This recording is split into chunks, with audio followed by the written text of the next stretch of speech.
یونس علیہ السلام سے ایک خطا ضرور ہوئی، لیکن انہوں نے اس کا اعتراف کیا تو اللہ سبحانہ تعالیٰ نے ان کو دوبارہ چن لیا. نبی صلی اللہ علیہ وسلم نے فرمایا کسی شخص کے لیے یہ کہنا جائز نہیں کہ میں یونس بن متی سے بہتر ہوں، کہ میں نے وہ غلطی نہیں کی جو ان سے ہو گئی تھی.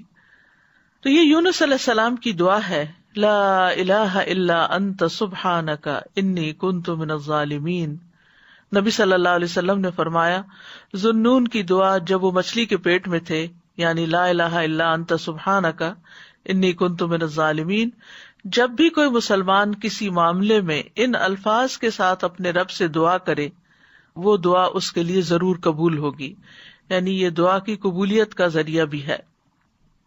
یہ دکھ دور کرنے والے کلمات ہیں. رسول اللہ صلی اللہ علیہ وسلم نے فرمایا کیا میں تمہیں ایسی چیز نہ بتاؤں کہ جب تم میں سے کسی آدمی کو دکھ اور پریشانی اور دنیا کی آزمائشوں میں سے کوئی آزمائش آئے تو وہ اس دعا کو پڑھے تو اس کی تکلیف دور ہو جائے گی. تو آپ سے کہا گیا کیوں نہیں؟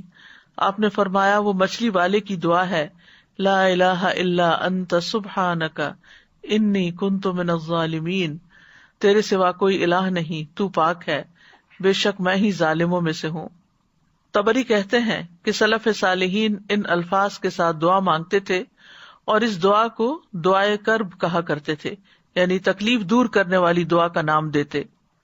اور لا الہ الا اللہ جو ہے یہ افضل ترین ذکر ہے، اس کے ذریعے بھی بندے کو پریشانیوں اور غموں سے چھٹکارا ملتا ہے. یہاں پر ہم دیکھتے ہیں کہ یونس علیہ السلام کچھ مانگ نہیں رہے، صرف اللہ کی تعریف کر رہے ہیں اور اپنی خطا کا اعتراف کر رہے ہیں. تو یاد رکھیے اہل علم کہتے ہیں کہ دعا کی دو قسمیں ہوتی ہیں، ایک دعائے ثنا اور دوسری دعائے طلب.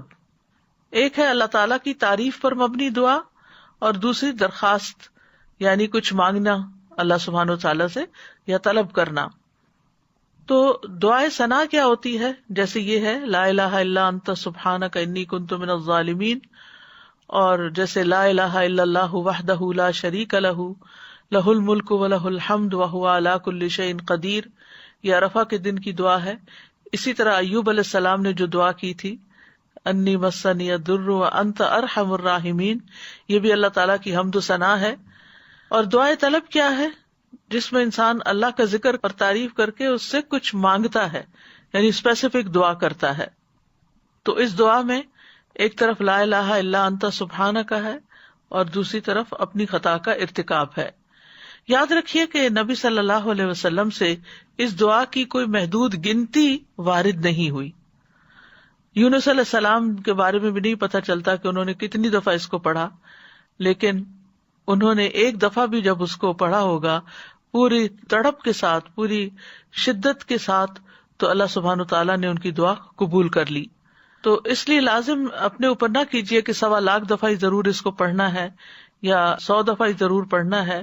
جتنی دفعہ چاہیں آپ پڑھیں، چاہے 1,00,000 دفعہ پڑھیں، چاہے 100 دفعہ پڑھیں، لیکن پابندی اس کی ضروری نہیں کہ اتنا پڑھیں گے تو دعا قبول ہوگی. اصل چیز ہے وہ جذبہ، وہ اخلاص، وہ شوق، وہ تڑپ جس کے ساتھ انسان دعا مانگتا ہے. تو اس دعا کے اوپر آپ غور کریں تو اس میں سب سے پہلے لا الہ الا اللہ ہے جو کمال توحید کا بیان ہے، اور دوسرا پھر سبحانہ کا ہے جو کمال پاکیزگی کا اظہار ہے کہ اللہ تعالیٰ ہر عیب اور برائی سے پاک ہے، اور تیسرے اپنی غلطیوں کا اعتراف ہے. یعنی یہ 3 ایسی بہترین چیزیں اکٹھی ہو گئی ہیں کہ جس کی وجہ سے دعا قبول ہوتی ہے. اور پھر اس میں ان چیزوں کو دراصل وسیلہ بنایا گیا ہے.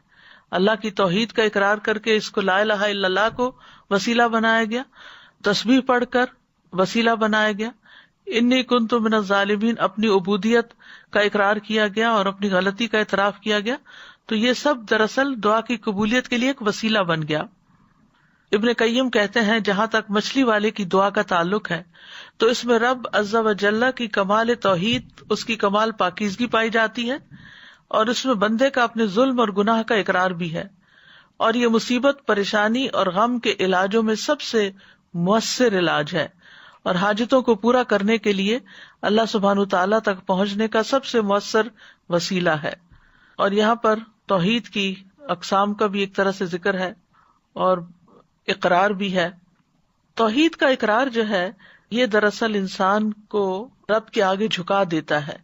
اس سے اللہ تعالیٰ کی عظمت کا احساس انسان کے دل میں آتا ہے اور پھر تسبیح پڑھ کر انسان اللہ سبحانہ تعالیٰ کو انتہائی پاکیزہ قرار دیتا ہے جو کہ اس کے شایان شان ہے، اور اپنے اوپر غلطی کو لیتا ہے اور خود اپنے رب کی طرف رجوع کرتا ہے۔ اور اس میں ہم دیکھتے ہیں کہ بہت لطیف طریقے سے ظلم پر معافی کی درخواست ہے۔